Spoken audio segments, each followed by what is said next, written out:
Is your hot water system going hot and cold and making you think there's a fault with your hot water system? Well, watch this video first and you might be able to save yourself some time and money. Don't forget to hit like and subscribe so you're notified each time we upload a video. Hi everyone, it's Richard at Plumbdog here. So I'm out at a property in West Perth, Western Australia, and the owner is meeting me on site, and she said that the tenant has reported that he thinks there's a fault with the hot water system because the hot water goes hot, really hot, and then really cold, and can't quite figure it out. So I've come out to the property. The tenant's not home, so it just gives me a little bit of space to work out what's going on. So I'm actually in the ensuite at the moment. Got the hot water system behind us. In this case, it's a electric continuous flow system, and it's actually one of the new style ones that we recommend in there. So it's a Stiebel Eltron LCD version. So we recommend these all the time. And strangely enough, only just recently I've been talking to a couple of plumber mates of mine, just saying that I'm yet to come across a fault on one, and then lo and behold, a couple of weeks later, there's a potential fault right behind me. So we'll work out what's going on, and makes it a little bit more interesting on this job because the tenant's actually a plumber himself, so he hasn't been able to figure it out yet. So the pressure's on to work out what's going on and get the hot water back. So now, first thing I'm going to do, you might see I've got my temperature probe ready to go here, is I just want to check the temperature of the system. Is it hot? Is it cold? Is it lukewarm? So I'm just going to test it on one of these basin taps just to start with. So let's find out what we're dealing with, and then we can go from there. All right, so I've turned the hot water tap on, and you can see the display on the hot water system has come on. And these ones are electronic, so temperature controlled. So this one's actually limited at 50 degrees, but you can change the temperature. So it's on max temperature 50 here. So within a meter, we should be getting sort of 49 degrees or so. Let me turn the temperature probe around so you can see it.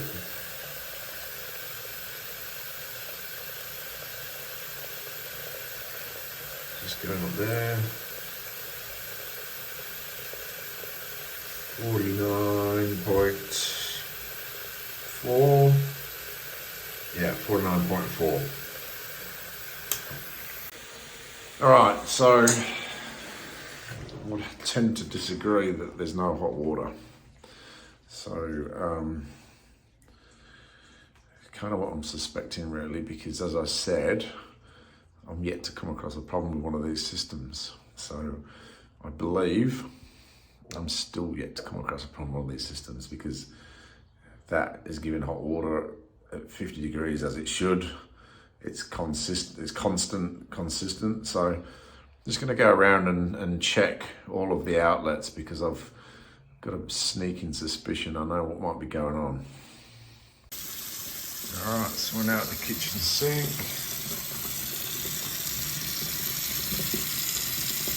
What have we got here?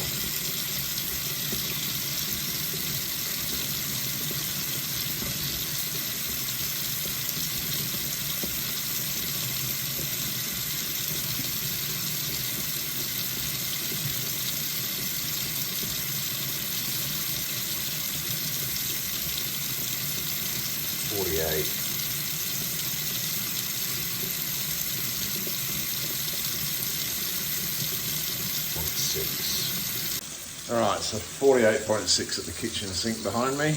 Now, can always expect there'll be a little bit of heat loss in the pipes between the hot water system and the outlet. So that first outlet being right next to the hot water system, I would always expect to be a little bit hotter than the kitchen sink that's in the middle of the apartment. So back to the system. So what I've got a sneaking suspicion is, because where people usually have an issue is at their showers.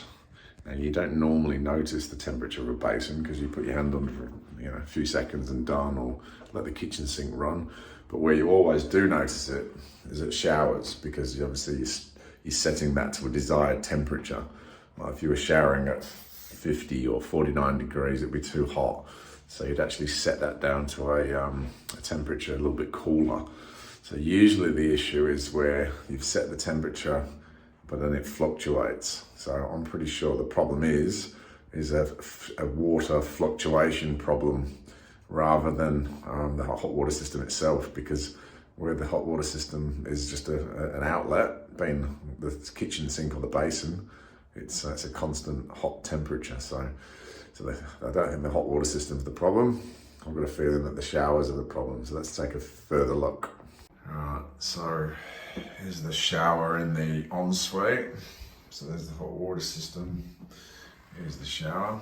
Now, I've got a sinking suspicion. It's hard to measure the temperature of this because you've got to sort of cup your hand and you're not really going to be able to show you the fluctuation. But right, so taking the shower head off the hose, you can actually see that in there. That's actually a water restrictor to save wastage of water.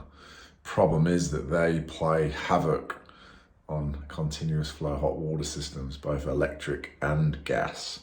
So that little device in there is pretty much slowing down the flow of water out of the system. So when it does that, below the tolerance level on the system, it's pretty much telling the system to turn on and turn off. So when it's telling you to turn on, turn off, what's going to happen is it's going to get hot and cold, right? So I'm pretty sure we just found the problem. So if we just pop that little restrictor out. All right, so you guys can do this at home, you know. There's a little restrictor. Just use a little screwdriver.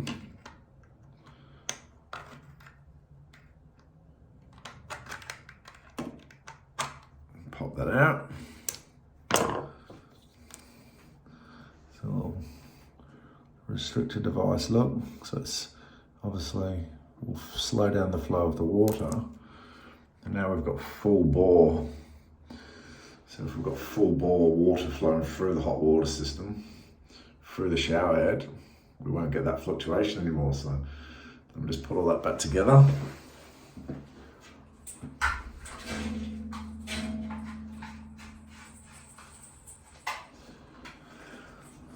Let's give that a try, hey?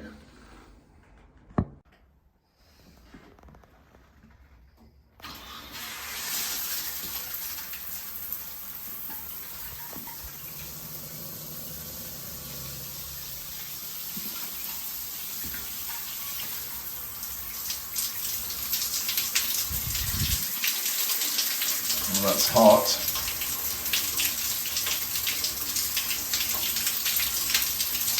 It's getting a little bit too hot for my hand. Let's try cooling it down to a desired temperature that we'd shower under.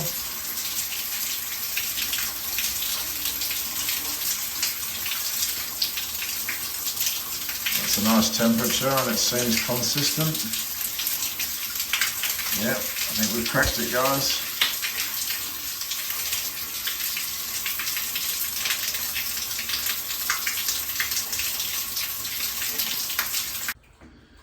Alrighty, so job done. Still yet to find an issue on the Stiebel Eltron LCD hot water systems. But what I have found is a water restrictor issue on the shower. So next time you think you might have an issue with your hot water system and you can narrow it down to just being the shower, then yeah, give that a try. That might save you a little bit of money before you call us out. So, all right, guys. Well, thank you for watching. I hope you enjoyed the video. I hope that was a nice, helpful little hint for you, and we'll catch you in the next video. Take care. Goodbye.